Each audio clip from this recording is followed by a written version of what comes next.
આટલી નાની ઉંમરમાં ઘણા બધા વ્યક્તિઓ તમારી ઉપર ટ્રસ્ટ બી ના કરે એમ કે ભાઈ આ છોકરો આપણને શું વેબસાઇટ બનાવીને દે છે. જવાબદારી ડબલ થઈ જાય છે. તો સ્મોલ બિઝનેસમાં વેબસાઇટ કેટલી જરૂરી હોય છે તમારા અનુભવ પ્રમાણે? એટલે વેબસાઇટ હોય તો એમ લાગે કે લીગલી છે. શા માટે તમારી કંપની પાસે જ ડિજિટલ માર્કેટિંગ કરાવવું જોઈએ? મારી તો ફક્ત સ્કિલ છે, જે પેમેન્ટ તો એ કરવાના છે. એટલે ઘણી બધી વખત છે ને ક્લાયન્ટને એમ લાગતું હોય કે વેબસાઇટ બનાવશું તો બહુ મોટો ખર્ચો થશે, આવું બી થતું હોય. થાય. યસ, કે ભાઈ 25-30 હજાર એમાં કેમ નાખવા, પણ એમને ખબર ન હોય એકચ્યુઅલીમાં કે ભાઈ આ 10-15 હજારની અંદર બી બની જાય છે. એઆઈ છે એ અત્યારે હવે વેબસાઇટ ઇન્ડસ્ટ્રી આ બધા ઉપર કેવી રીતે ઇમ્પેક્ટ કરે છે? એ આવી ગયેલું છે ને તો ફાસ્ટ બી થાય છે વેબસાઇટ. ડિજિટલ માર્કેટિંગ છે એનાથી કયા કયા બેનિફિટ્સ થાય છે? આજના ટાઈમમાં બધા ફોન યુઝ કરે છે, એટલે ફોનમાં કેવું કે નંબર ને નામ ને બધું ડિટેલ આવી જ જાય છે સોશિયલ મીડિયા માર્કેટિંગમાં. કચ્છમાં 75 વર્ષ પછી વિગોડી ગામમાં એક પ્રોગ્રામ થયો, બરાબર છે?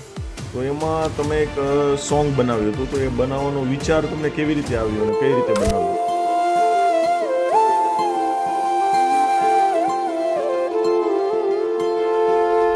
લિરિક્સ મેં જાતે અને મારા મમ્મીએ સપોર્ટ કરીને મેં જાતે લિરિક્સ લખ્યા છે ને એઆઈથી સોંગ ક્રિએટ કરીને આજે બધા પ્લેટફોર્મ પર એ અવેલેબલ છે સોંગ.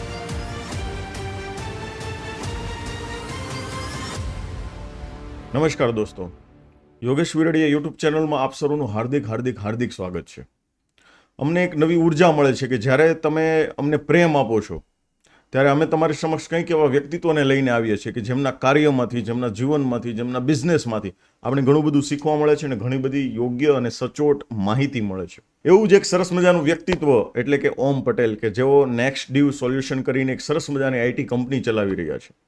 એસીઓ એ શું છે, આપણે વેબસાઇટ્સ બનાવવી હોય તો કેવી રીતે બનાવી શકાય, ડિજિટલ માર્કેટિંગ એ શું છે, વિડીયોઝ, પોસ્ટ, આ બધું કેવી રીતે ડિજિટલી આપણને આપણા બિઝનેસને ગ્રોથ કરાવવામાં કેવી રીતે મદદરૂપ થઈ શકે છે, એવા ઘણા બધા સવાલોના જવાબો સાથે આજે આપણી વચ્ચે ઉપસ્થિત છે મિસ્ટર ઓમ પટેલ. સો ઓમભાઈ, તમારું હાર્દિક સ્વાગત છે અમારા સરસ મજાના પોડકાસ્ટમાં. સો ઓમભાઈ, પહેલા તો તમારો ટૂંકમાં પરિચય આપો કે જેથી કરીને અમારા વ્યુઅર્સ છે તમને બહુ સારી રીતે જાણી શકે.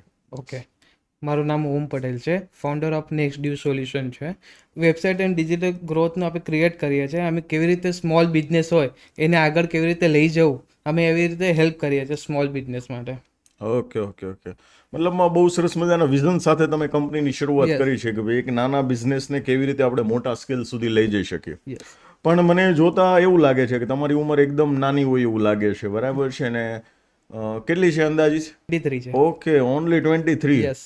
ઓકે, હવે હું તમને કહું કે ભાઈ આટલી નાની ઉંમરમાં તો આજની જે યુવા પેઢી છે કે નહીં, એ બરાબર છે તો એ કાફેમાં હોય, બરાબર છે, ક્રિકેટમાં હોય, બોક્સિસ ક્રિકેટમાં હોય, બરાબર છે, સોશિયલ મીડિયા ઉપર હોય, ગેમ્સ રમતા હોય, બરાબર છે.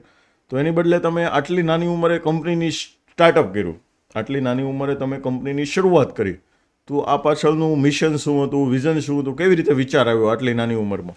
મારું મિશન તો એ જ હતું કે મારે કંઈક તો કરવું છે. એક પેલું કહેવાય ને પાટીદાર બિઝનેસ, એટલે અમારો પેલો લાકડાનો બિઝનેસ તો હોય. અમારા બધા કચ્છી પટેલમાં લાકડાનો બિઝનેસ કરે. મેં પપ્પાને કીધું કે મારે લાકડામાં નથી આવું, મેં જે સ્ટડી કરું છું મને એ જ ફિલ્ડ પકડવી છે, મારું એ જ કન્ટિન્યુ કરીશ. એટલે પછી મને આ કોડિંગમાં ને નોર્મલી ઇન્ટરેસ્ટ હતું, કંઈક ક્રિએટિવ કરું, કંઈક બનાવવાનું એમ. એટલે એ રીતે પછી મેં વેબસાઇટનું ચોઇસ કરી ફિલ્ડ, BCA પાસ કર્યું. અત્યારે MCA સ્ટાર્ટે બિઝનેસ બી સોલ્વ કરું છું. જે સ્મોલ બિઝનેસ હોય એને ગ્રોથ કેવી રીતે કરવું, કેવી રીતે આગળ વધવું, કે જે બિગ લેવલ ઊંધી જે બિઝનેસ હોય એને કેવા લેવલ ઊંધી આપણે પહોંચાડી આપે એ હેલ્પ કરીએ છીએ આપણે. વાહ ભાઈ વાહ, બહુ સરસ વાત કરી કે ભાઈ નાના એવા બિઝનેસ છે તો એને મોટા લેવલ સુધી કઈ રીતે લઈ જવા, એના રીતે તમે સોલ્યુશન્સ આપો છો અને તમે એમના બિઝનેસનો ગ્રોથ કરાવડાવો છો. વાહ ભાઈ, ગુડ. હવે વાત કરીએ ને કે તમે એમ કીધું કે ભાઈ તમે કચ્છી પટેલ છો, તમારો લાકડાનો બિઝનેસ છે, બરાબર છે, અને તમે શરૂઆત કરી આઈટી ફિલ્ડમાં. તો આ સમયે જ્યારે તમે વાત મૂકી કે ભાઈ મારે આઈટી ફિલ્ડમાં જવું છે, ત્યારે તમારા પરિવારનો સપોર્ટ કેવો હતો, સાથ સહકાર શું હતો, એમના શબ્દો કેવા હતા? ફેમિલીનો સપોર્ટ જોવા જઈએ તો ફૂલ સપોર્ટ હતો મને, કે ખાસ કરીને પપ્પાનો મમ્મીનો ફૂલ સપોર્ટ હતો. પપ્પાએ કીધું વાંધો નહીં દીકરા, તારે આ લાઈનમાં જવું તો આ લાઈનમાં જા, આપણો કંઈક કડવા પાટીદારનો કંઈક નવી ફિલ્ડમાં જશે. બિઝનેસ તો બધા કરતા જ હોય લાકડાનો, બરાબર, તો આ ફિલ્ડમાં કોઈક નવી જશે, તારે જોઈને બીજાની જે પાછળની પેઢી આવશે એ બી આ ફિલ્ડમાં ચોઈસ કરી શકે છે. યસ, કેમ કે ઘણી બધી વખત ડિફિકલ્ટ થઈ જાય પપ્પાનો generation to generation business transfer થતો હોય ને આપણે એમાંથી અલગ ડાયરેક્શનમાં જવું હોય. direction યસ, જઈએ. હવે વાત કરીએ એમ કે ભાઈ તમે આઈટી ફિલ્ડમાં અભ્યાસ કરો છો, બરાબર છે ને, આઈટી ફિલ્ડનો અભ્યાસ તમે કમ્પ્લીટ કરી દો, તમારી પાસે ઘણા બધા ઓપ્શન હતા કે તમે જોબ કરી શકતા હતા, બરાબર છે, કોઈ સારી કંપનીમાં તમે એપ્લાય કરી શકતા હતા. એ કરવા સિવાય તમે જોબની પસંદગીના બદલે તમે બિઝનેસને સિલેક્ટ કર્યો, બરાબર છે. ત્યારે તમને ફર્સ્ટ ક્લાયન્ટ જ્યારે મળ્યા હતા, બરાબર છે, ત્યારે એનો એક્સપિરિયન્સ શું હતો? કયા પ્રકારના ક્લાયન્ટ્સ હતા તમારી પાસે ફર્સ્ટ હતા? મારો ફર્સ્ટ ક્લાયન્ટ હતો સોશિયલ મીડિયા માર્કેટિંગનો. ક્રિએટિવ પોસ્ટ ને ફેસ્ટિવલ પોસ્ટનો મને ફર્સ્ટ ક્લાયન્ટ મળ્યો છો. એના થ્રુ મને વેબસાઇટ મળી હતી. એની અત્યારે રંગાની પેકેજિંગ કરીને મેન્યુફેક્ચરિંગ છે. એનું બિલિંગમાં અને સ્ટોક મેન્ટેન કરવામાં ઇસ્યુ હતો, તો મને મતલબ એ લોકોએ મને કીધું, પછી એનું સોલ્યુશન કાઢીને એક વેબસાઇટ બનાવ્યું છે. એ મારો ફર્સ્ટ ક્લાયન્ટ હતો ને બેસ્ટ એક્સપિરિયન્સ રહ્યો ને અત્યારે એ વેબસાઇટ લાઈવ છે આપણી. ઓમભાઈ, માત્ર ને માત્ર 23 વર્ષની ઉંમરે કંપનીના ફાઉન્ડર બનવાની સાથે સાથે કઈ કઈ રિસ્પોન્સિબિલિટી તમારી ઉપર આવે છે? કેમ કે આટલી નાની ઉંમરમાં ઘણા બધા વ્યક્તિઓ તમારી ઉપર ટ્રસ્ટ બી ના કરે, એમ કે ભાઈ આ છોકરો આપણને શું વેબસાઇટ બનાવીને દે છે, ભાઈ આની નાની ઉંમર છે, આ શું આપણું સોશિયલ મીડિયા મેનેજમેન્ટ કરશે, એમ જનરલી આવું વિચાર આવે. તો આ સમયે આપણી જવાબદારીઓ છે ને ડબલ થઈ જતી હોય છે. યસ, તો શું જવાબદારીઓ હોય છે અત્યારે?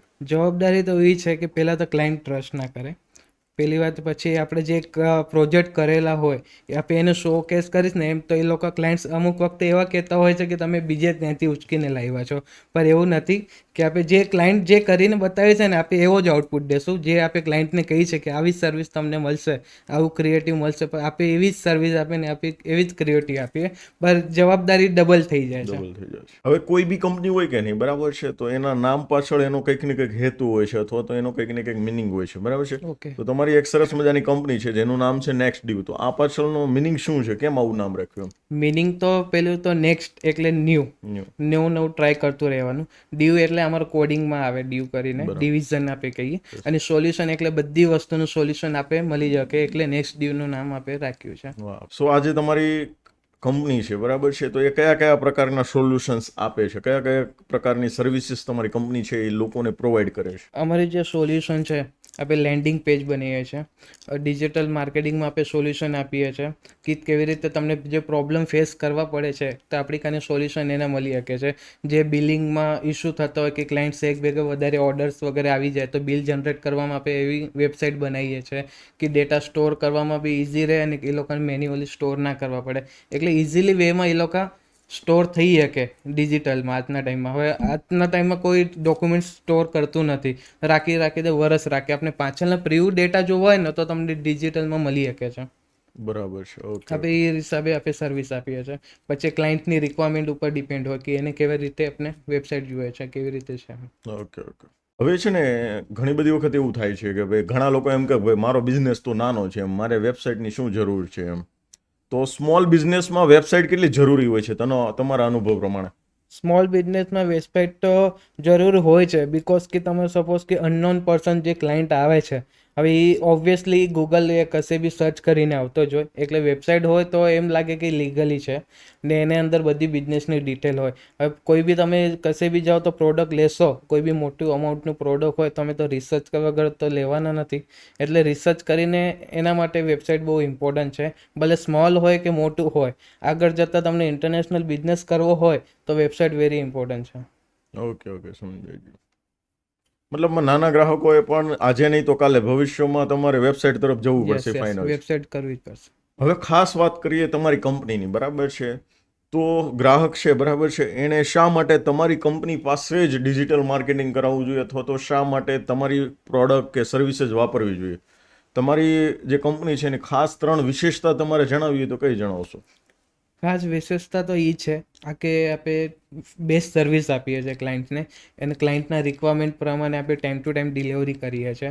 હવે ક્લાયન્ટનું જે રિક્વાયરમેન્ટ છે એનું અમે સજેશન બી આપીએ કે તમે આવી રીતે કરશો તો વધારે બેનિફિટ મળશે. આપણે એ સજેશન બી આપીએ છીએ ને માર્કેટ કરતાં આપણે લો રેટમાં બી આપણે કરીએ છીએ. મારી તો ફક્ત સ્કિલ છે, એ પેમેન્ટ તો એ કરવાના છે, એટલે પછી આપણે સોલ્યુશન આપણે ક્લાયન્ટ્સને એ બેસ્ટ આપીએ. મતલબ બેસ્ટ સોલ્યુશન આપો છો, અને જે કંઈ બી ઘણી વખત છે ગ્રાહક છે એ વિચારીને આવ્યો હોય કંઈક અલગ, મે બી રોંગ ડાયરેક્શનમાં બી Wrong હોય છે, direction. તમે એને સજેસ્ટ કરીને રાઈટ ડાયરેક્શનમાં લઈ Yes, જઈ yes, શકો yes. કે ભાઈ નહીં આ રીતે નથી કરવાનું, આ રીતે કરો તો તમને વધારે સારું રિઝલ્ટ યસ, મળશે. એવી રીતે સજેશન આપી. કેમ કે તમે ફિલ્ડના એક્સપર્ટ છો એટલે તમે તો Yes. આવા ઘણા બધા પ્રોજેક્ટ્સ કમ્પ્લીટ કરી ચૂક્યા હોય છો, એટલે Yes, તમારી yes. પાસે અનુભવ હોય છે. તમે અત્યારે માત્ર ને માત્ર 23 વર્ષની ઉંમરે આ કંપનીની શરૂઆત કરી, બરાબર છે? તો હવે પછીનું વિઝન શું છે તમારી કંપનીનું? વિઝન તો ફક્ત આ જ છે કે મારે એક બિગ લેવલ સુધી મારે આ કંપનીને જોવા છે. પહેલી જ્યારે મારી પહેલી ઓફિસ કે આ કંપની થશે તો મારે પહેલાં પેરેન્ટ્સ જ ત્યાં એ ઓફિસમાં કેબિનમાં કે જે બી એડમિન હશે ત્યાં પહેલાં પેરેન્ટ્સને જ બેસાડી પછી આગળની કંપનીની શરૂઆત કરીશ. હવે કોઈ એવા ક્લાયન્ટ્સ છે કે જે તમારી પાસે આવ્યા હોય અને એમનું પ્રોજેક્ટ વર્ક તમે કમ્પ્લીટ કરી દીધું હોય, હકીકતમાં એ બહુ ડિફિકલ્ટ હતું અને પછી તમને આમ પ્રાઉડ ફીલ થયો કે યસ મેં આ કામ કરી દીધું, આવી કોઈ ઘટના? યસ, એવી ઘટના તો છે કે મેં અત્યારે વાત કરી કે રંગાની પેકેજિંગની, મારા લાઈફનું પહેલું પ્રોજેક્ટ હતું જે આખું ફોર્મ્યુલા બેઝ છે કે ઓટો ઓપરેશન થાય, ઓટો કેલ્ક્યુલેશન થાય, આખું એવી રીતે છે, બિલ જનરેટ થાય, કસ્ટમરને ટ્રેક કરી શકી, ઇન્વેન્ટરી સ્ટોર થાય, એવી રીતે આખું એ પ્રોજેક્ટ હતું કે મારા માટે બેસ્ટ પ્રોજેક્ટ એ લાઈફનો એ છે અત્યાર સુધીનો. ફર્સ્ટ પ્રોજેક્ટ હતો ને લાસ્ટ પ્રોજેક્ટ એ જ અત્યાર સુધી ને હવે આગળ જતા નવા ક્લાયન્ટ્સ આવે છે રેફરન્સ થ્રુ. તમારી કંપની છે, માની લો કે તમે હમણાં કીધું કે ભાઈ અમારી કંપની છે વેબસાઇટ્સ બી બનાવે છે, તો કયા કયા પ્રકારની કયા ગ્રાહકો માટેની તમે વેબસાઇટ બનાવો છો? વેબસાઇટ તો પોર્ટફોલિયો વેબસાઇટ છે, ક્રિએટિવ વેબસાઇટ જે લેન્ડિંગ પેજ વેબસાઇટ કહેવાય, ડેટાબેઝ વેબસાઇટ જે એને ડેટા સ્ટોર કરવા હોય, બિલ જનરેટ કરવા હોય, કેફેમાં બી આપણે મોસ્ટ ઓફલી યુઝ કરતા હોય, પછી અમુક હોટેલમાં તમે જોયું હશે કે મોબાઈલની એપ્લિકેશનમાંથી ઓર્ડર કરતા હોય, આપણે એવા ટાઈપની બી આપણે વેબસાઇટની સર્વિસ આપીએ છીએ. Okay okay. સો આની પ્રાઇસિંગ કઈ રીતે ડિસાઇડ થતી હોય છે? એમ કે ભાઈ તમારું આમ ફિક્સ પેકેજ હોય કે કંપની કોઈ બી વ્યક્તિ છે એની રિક્વાયરમેન્ટના આધારે પેકેજ નીકળી થતું હોય એ રીતે? ફિક્સ પેકેજ તો ના હોય, પોર્ટફોલિયોના ફિક્સ પેકેજ હોઈએ કે પેજ ઉપર ડિપેન્ડ કરે કે કેટલા પેજ તમારા ઇન્વોલ્વ થાય છે, ને અમુક તો જે ડેટાબેઝની હોય એ ક્લાયન્ટના રિક્વાયરમેન્ટ પ્રમાણે ફિક્સ થતા હોય છે કે તમારું આટલું બજેટ થાય છે. Okay okay. હવે જે અમારો પોડકાસ્ટ છે ને અમારા ઘણા બધા વ્યુઅર્સ નિહાળી રહ્યા છે ને એ બધા ઘણા બિઝનેસ કરી રહ્યા છે, કોઈ 3 વર્ષથી 4 વર્ષથી. હવે માની લો કે એમને ખાલી માત્ર એના ક્લાયન્ટોને બતાવવા માટે, કોઈનો કોઈ ક્લાયન્ટ છે એ XYZ ગૂગલમાં સર્ચ કરે છે અને એમની વેબસાઇટ આવવી જોઈએ 1 પેજ 2 પેજ 3 પેજ કે 4 પેજની, બરાબર છે? કે જેમાં એને ડિટેલ, પ્રોડક્ટ, મિશન, વિઝન, એના પ્રાઉડ કસ્ટમર, આ બધું આ બેઝિક ડિટેલ હોય, બરાબર છે? ઓકે, આવી એક નોર્મલ વેબસાઇટ બનાવી હોય તો અંદાજિત કેટલો ખર્ચ થાય છે? અંદર 10,000ની અંદર તમારું વેબસાઇટ કમ્પ્લીટ થઈ જાય પોર્ટફોલિયો. Okay okay. જો મિત્રો તમને ભાઈ એવું લાગે છે કે યસ મારો બિઝનેસ છે 3 વર્ષથી 4 વર્ષથી ચાલી રહ્યો છે અને 2-5 લોકોએ તમને કીધું છે કે ભાઈ તમારી વેબસાઇટ હોવી જોઈએ, તમારી વેબસાઇટ તો નથી, જો તમને વિચાર આવતો હોય તો નીચે ડિસ્ક્રિપ્શનમાં ઓમભાઈની બધી ડિટેલ્સ, એમની કંપનીની ડિટેલ્સ આપેલી છે. તમે પણ એમને કીધું કે ભાઈ યસ બેઝિક જો તમારે વેબસાઇટ્સ બનાવવી હોય તો 10,000થી નીચેના રેટમાં એ બની જશે. એટલે ઘણી બધી વખત છે ને ક્લાયન્ટને એમ લાગતું હોય કે વેબસાઇટ બનાવશું તો બહુ મોટો ખર્ચો થશે, આવું બી થતું હોય. થાય. યસ, કે ભાઈ 25-30 હજાર એમાં કેમ નાખવા, પણ એમને ખબર ન હોય એકચ્યુઅલીમાં કે આ 10-15 હજારની અંદર બી બની જાય છે. Yes, ઘણા બધા લોકો તો એ ડરથી વેબસાઇટ નથી બનાવેલી. એ હે ડરથી વેબસાઇટ ના બનાવતા, પર ઈ ના વિચારતો કે વેબસાઇટ બનીને પાછળ એનું બિઝનેસ બી ગ્રોથ થઈ શકે છે. યસ, મતલબમાં હું એક સિમ્પલ લોજિક વાપરું છું કે ભાઈ તમારી વેબસાઇટમાં જેટલો ખર્ચ કર્યો ને તમે એટલો વેબસાઇટ તમને કમાણી કરીને આપી જ દે. આપી દેશે, ડેફિનેટલી આપી દેશે. યસ, ટાઈમ લાગશે પર આપી દેશે. યસ, મતલબમાં તમારી જે વેબસાઇટ છે ને તો ફ્રી ઓફ કોસ્ટ જ બની એવું સમજી લેવાનું. કેમ કે ઘણી બધી વખત કસ્ટમર તમને કોલ કરે છે પણ એ પહેલા વેબસાઇટ જોવે છે કે ભાઈ કઈ રીતે આ વ્યક્તિનું કામ છે, કરી શકે એમ છે કે નહીં. જો ઓકે લાગે તો તમારા સુધી કોલ આવે. ઘણી બધી વખત તો વ્યક્તિને વેબસાઇટ ન મળે તો તમને કોલ બી નથી કરતો. યસ, પેલા ડિટેલ જ ના મળે તો તમને કોલ કેવી રીતે કરે. યસ, એટલે તમને બી જો એવું લાગે કે યસ મારે પણ નાની મોટી 2 પેજની 3 પેજની 4 પેજની વેબસાઇટ બનાવી છે તો નીચે ડિસ્ક્રિપ્શનમાં એમની ડિટેલ આપેલી છે, તમે ચોક્કસથી એમનો સંપર્ક કરી શકો છો. સો હવે ઘણા બધા લોકોનો સવાલ હોય છે, બરાબર છે, કે ભાઈ હવે AI આવી ગયું છે એમ, બરાબર છે, તો AI ને જ આપણે કહીએ કે વેબસાઇટ બનાવી દઈએ, AI ને જ આપણે કહીએ કે પોસ્ટ બનાવી દઈએ, બરાબર છે? તો AI છે એ અત્યારે હવે વેબસાઇટ ઇન્ડસ્ટ્રી આ બધા ઉપર કેવી રીતે ઇમ્પેક્ટ કરે છે? ઇમ્પેક્ટ તો જોવા જઈએ તો વધારે થયું છે, બીકોઝ કે એમ બેનિફિટ બી છે ને ઇમ્પેક્ટ બી એટલે ફેલિયર બી છે કે બીકોઝ કે કેવું કે AI આવી ગયેલું છે ને તો ફાસ્ટ બી થાય છે વેબસાઇટ, પ્લસ આપણે જેવું આઉટપુટ જોઈએ છે ને એવું મળતું નથી, પણ તમારું કેવું કે ખાલી ડિઝાઇન બનાવી દેશે, જે બેકએન્ડનું વર્ક છે ને એ તમને AI ની કરી આપે જલ્દી. એટલે તમને ડિફરન્ટ થશે ને તમારો AI નો સપોર્ટ લેશો ને તો કોડ બી વધી જશે, એટલે વેબસાઇટ બી તમારી હેવી થઈ જશે, એટલે લોડિંગ વધારે થશે વેબસાઇટમાં, એટલે પછી એ વધારે ઇમ્પેક્ટ આવ્યો છે. ડિઝાઇન માટે તમે યુઝ કરી શકો છો વેબસાઇટનો. હવે ઘણી બધી કંપની છે, બરાબર છે, એ જ્યારે સ્ટાર્ટ કરવા તરફ આગળ વધે છે એટલે પહેલી એમની રિક્વાયરમેન્ટ હોય છે લોગો ડિઝાઇન. સો તમે તમારા અનુભવ મુજબ એ શેર કરો કે ભાઈ કોઈ બી કંપની છે એને લોગો બનાવવો હોય તો કઈ 3-4 બાબતો છે કે જેને ખાસ ધ્યાનમાં રાખવી જોઈએ? 3-4 બાબત તો એ જ છે કે પહેલાં તમારું વર્ક જુઓ કે તમારે કયા ઇન્ડસ્ટ્રીમાં કયું વર્ક છે, એના ઉપર તમે લોગોનું ડિઝાઇન સિલેક્ટ કરો. પછી તમારો કલર જુઓ કે તમે બેકગ્રાઉન્ડ કેવી રીતે ચોઇસ કરવાનું, પછી એના ઉપર જે લોગોનો જે ટેક્સ હોય કયા ફોન્ટ તે તમે એ જુઓ છો, કારણ કે પેલું એટ્રેક્ટ ને તમારા લોગો ઉપર જ જશે, નામ ઉપર નહીં જાય. પહેલાં નામ તમે જોશો ને તો જલ્દી એનું મતલબ કેચઅપ નહીં થાય આઈસમાં, એટલે પેલું જે લોગો તમારો એટ્રેક્ટિવ હશે ને તો તમારો બિઝનેસનો ઇમ્પેક્ટ હાઈ લેવલની પડી શકે છે. ઓકે, મતલબ ફોન્ટ છે, કલર છે, બરાબર છે, કયા ફિલ્ડમાં જોડાયેલા છો, આ 2-3 બાબતો એવી છે કે જેને તમે ધ્યાનમાં રાખીને લોગો બનાવો તો વધારે એટ્રેક્ટિવ અને સારો બને છે. હવે આ જે ક્વેશ્ચન્સ છે ને એ ઘણા બધા વ્યુઅર્સ છે આઈટી ફિલ્ડ સાથે જોડાયેલા છે અને અત્યારે સ્ટડી કરી રહ્યા છે. તો એ જે સ્ટડી કરી રહ્યા છે એને એઝ અ એન્ટરપ્રિન્યોર તરીકે અથવા તો બિગિનર તરીકે આઈટી ફિલ્ડમાં આવવું હોય, તમારી જેમ જ કંપની બનાવવી હોય, તો કોઈ બી 2 થી 3 સ્ટેપ્સ એમને જો તમે શેર કરવા માંગતા હોય તો કયા હશે? શ્યોર 2-3 સ્ટેપ છે. જે તમને આઈટી ફિલ્ડમાં ઇન્ટરેસ્ટેડ હોય તો તમે આ ચોઇસ કરી શકો છો કોર્સ, ને અથવા તો તમને જેનામાં ઇન્ટરેસ્ટ હોય ને પહેલી પ્રાયોરિટી તમે એને આપો, કારણ કે એનામાં તમને મજા આવશે ને તો તમારું વર્ક પરફેક્ટલી થશે. બરાબર. હવે આઈટી કંપની તમને સ્ટાર્ટઅપ કરવી ને તો તમને પરફેક્ટલી એક કોડિંગ લેંગ્વેજ મતલબ પ્રોપરલી ફિક્સ કરવી પડશે કે ના મને આનામાં એક્સપર્ટ છું મેં, એટલે તમને એ કોડિંગ લેંગ્વેજ તમને ફિક્સ કરવી પડશે કે આનામાં એક્સપર્ટ છું.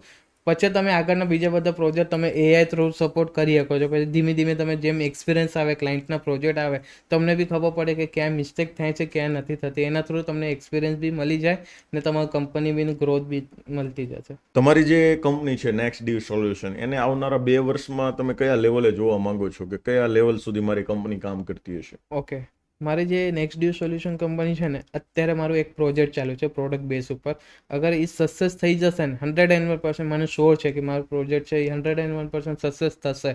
એ લેવલ અજીબ જ હશે, જે માઇક્રોસોફ્ટનો જે અત્યારે બધા ઓળખે છે એ લેવલ સુધી મારે ડ્રીમ છે કે એ લેવલ સુધી મેં 3 કે 4 યરમાં એ કમ્પ્લીટ કરવાનું છે. વાહ ભાઈ વાહ, બહુ જ જલ્દી તમે ત્યાં સુધી પહોંચી જશો.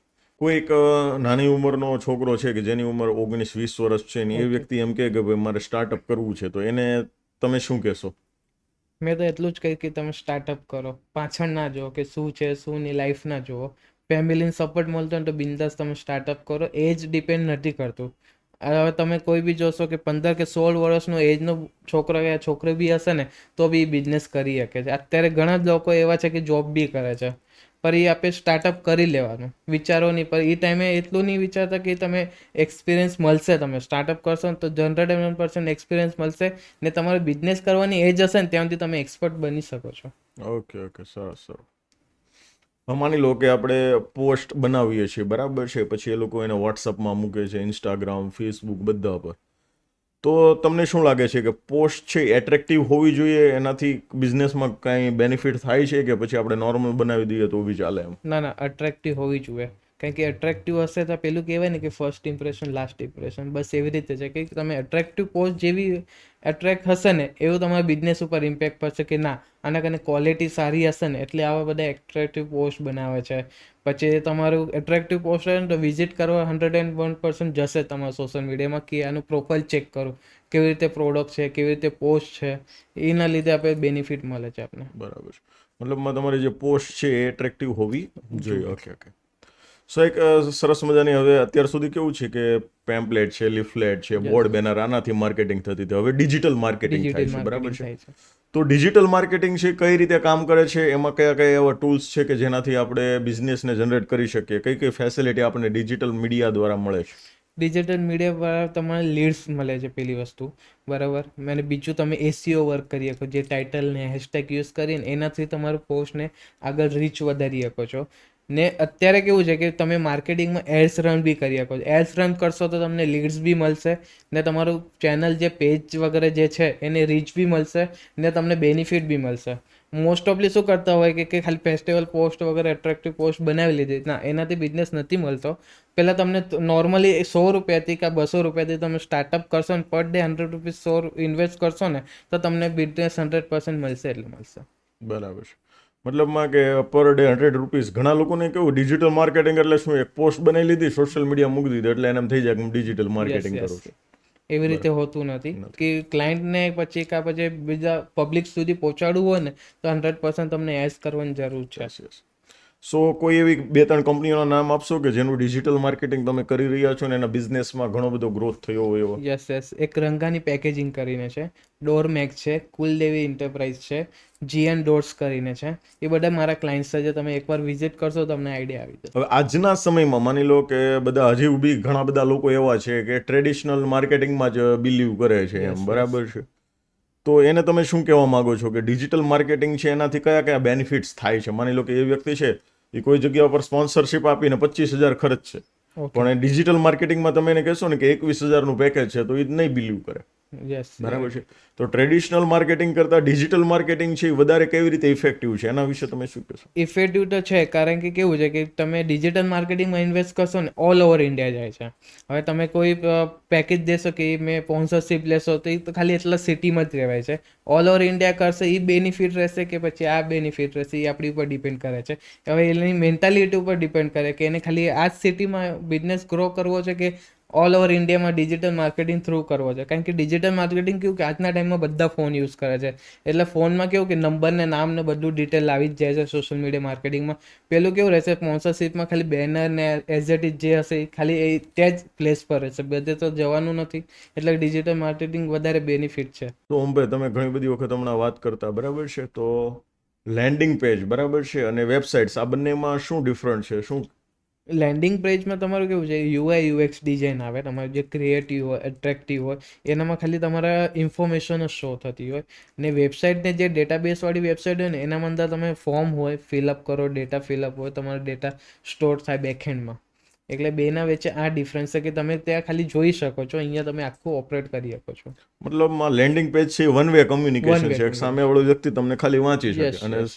વેબસાઇટ છે તો એમાં ટુ વે કમ્યુનિકેશન, communication. તમને મેસેજ કરી શકે, Yes. મેલ કરી શકે, વોટેવર. Okay. હવે માની લો કે એક સિમ્પલ 2-3 ટિપ્સ તમારે આપવાની છે કે કોઈ વ્યક્તિ છે, બરાબર છે, તો એને પોતાની વેબસાઇટને રેન્ક કરાવી છે, બરાબર છે, તો એ કઈ કઈ બાબતો છે જેને ધ્યાનમાં રાખે તો એની વેબસાઇટ છે એ રેન્ક કરી શકે? ઓકે, વેબસાઇટ રેન્ક કરવા માટે ને તમારે સપોઝ કે તમારી વેબસાઇટ બનતી હોય ને તો તમારે ટાઇટલ્સ અને ડિસ્ક્રિપ્શન ઉપર ધ્યાન દેવાનું હોય. ઓકે, જેનાથી તમે ટાઇટલ જેટલા પાવરફુલ મૂકશો એટલું તમારું રેન્કિંગ વધારે થઈ શકશે. જેમ કે સપોઝ કે મેં તમારી વેબસાઇટે મેં સર્ચ કરું તો તમારા રેન્કિંગના જે કીવર્ડ્સ યુઝ થયેલા હોય કોડિંગમાં એ તમારું રેન્કિંગ કરી શકે છે ઉપર ઊંધી. ને ડિસ્ક્રિપ્શન એ કે તમારું જે રિલેટેડ હોય ને સર્ચ એના રિલેટેડ તમારે બી રેન્કિંગ વધી શકે છે. એટલે એને ઓન પેજ એસીઓ કહેવાય છે. અને ઓફ પેજ એસીઓ એટલે તમારું કે જે તમારું વેબસાઇટ બની ગયેલી હોય પાછળથી તમને પ્રમોશન કરવું હોય તો તમે એ બી કરી શકો છો. પણ એનામાં રૂલ્સ ને રેગ્યુલેશન ધ્યાનમાં રાખીને તમને એસીઓ કરવું પડે છે. બરાબર છે. મતલબમાં કે જ્યારે વેબસાઇટ બનાવતો હોય ત્યારે જ એને એ બાબત ઉપર ધ્યાનમાં રાખવાનું છે. યસ. યસ ઘણી બધી વખત એવું થાય કે વેબસાઇટ બની ગયા પછી આપણે એમ કહીએ કે આ કરીએ, આ કરીએ. તો કરીએ. તમે જ વાત કરી એમ કે ભાઈ શરૂઆતમાં તમે કોલેજ કરતા હતા ત્યારે જ તમે તમારી કંપનીની શરૂઆત કરી દીધી. યસ યસ સો કોલેજ લાઈફ અને બિઝનેસ આ બંનેને કેવી રીતે તમે મેનેજ કરતા હતા? મેનેજ તો એવું છે કે ક્યારેક તો લેવલ ભેગું થઈ જાય છે. ક્યારેક એક્ઝામ હોય, લેક્ચર અટેન્ડ કરવા પડે છે, ક્યારેક ક્લાયન્ટ્સના વર્ક હોય એને ઓન ટાઈમ દેવું પડે છે. તો આનામાં કેવી રીતે કરતો કે હવારના મેં કોલેજ જતો, 3 લેક્ચર અટેન્ડ કરતો, 4th લેક્ચર મારો મિસ થતો. એટલે મેં ઘરે આવીને પહેલાં ક્લાયન્ટ્સના વર્ક કરતો, 1 લેક્ચર મિક્સ કરીને, પછી ઓન ટાઈમ પર ક્લાયન્ટને પ્રોજેક્ટ સબમિટ કરી દેતો. એટલે આ લેવલ પર જે મારું બહુ ડિફિકલ્ટ રહેતું. ક્યારેક તો મને 2-3 વાગી જતા રાતના કમ્પ્લીટ કરવામાં ક્લાયન્ટના પ્રોજેક્ટ. સો ઓમભાઈ, આપણે ઘણી બધી વખત એવું જોઈએ છે ઘણા બધા લોકો છે ને ફેસ્ટિવલ પોસ્ટ બનાવે છે, ઘણા બધા લોકો નથી બનાવતા એમ, બરાબર? તો ફેસ્ટિવલ પોસ્ટ છે એ બ્રાન્ડ્સ માટે કેટલી અગત્યની છે, એના વિશે તમે શું કહેશો? બ્રાન્ડ્સમાં તો વેરી ઇમ્પોર્ટન્ટ છે, કારણ કે તમારા બિઝનેસને તમે હાઈ લેવલ પર જોવા માંગતા હો ને તો તમે કન્ટિસ્ટન્ટલી તમને પેલા બ્રાન્ડ ફેસ્ટિવલ પોસ્ટ કે ક્રિએટિવ પોસ્ટ તમને એડ કરવાનું જરૂરી છે. કારણ કે તમને એ લેવલ બતાવે છે કે આની બ્રાન્ડ કેટલી ઇમ્પોર્ટન્ટ છે. એટલે વારે વારે તમને એ શો થશે ને તો બીજાના આઈસમાં એમ થશે કે ના આની કાંઈ બ્રાન્ડ હશે, કંઈક તો હશે એના પ્રોડક્ટમાં કે એટલું રીતે માર્કેટિંગ કરે છે એમ. બીજો મારો ક્વેશ્ચન એ છે કે વેબસાઇટ છે બરાબર છે, તો એને રીડિઝાઇન શા માટે કરવી જોઈએ અને ક્યારે કરવી જોઈએ? રીડિઝાઇન તમને વેબસાઇટની ત્યારે કરવી જોઈએ જેમ કે તમારા ક્લાયન્ટ વેબસાઇટ ઉપર તમને રીચ ના મળતી હોય, વિઝિબિલિટી ના મળતી હોય, ક્લાયન્ટ્સ યુઝર તમને રિએક્ટ ના કરતા હોય વેબસાઇટ ઉપર, ત્યારે રીડિઝાઇન ને એસીઓ તમને કરવાની બહુ ઇમ્પોર્ટન્ટ છે. સો એનાથી રિઝલ્ટમાં ચેન્જીસ આવી શકે ખરું? યસ, આવી શકે. સોમભાઈ, અત્યારે હાલ કચ્છમાં 75 વર્ષ પછી વિગોડી ગામમાં એક પ્રોગ્રામ થયો બરાબર Yes, છે, yes. તો એમાં તમે એક સોંગ બનાવ્યું હતું, તો એ બનાવવાનો વિચાર તમને કેવી રીતે આવ્યો અને કઈ રીતે બનાવ્યું તમે? ઓકે, આ જે પ્રોગ્રામ છે ને ઘણો ટાઈમ પછીની થયો છે. અમારા જે બા દાદાને હતો ને ત્યારે એક સપ્તાહ થઈ હતી, એના પછી આજની જનરેશનમાં 75 યર પછી આ પ્રોગ્રામ થયો છે.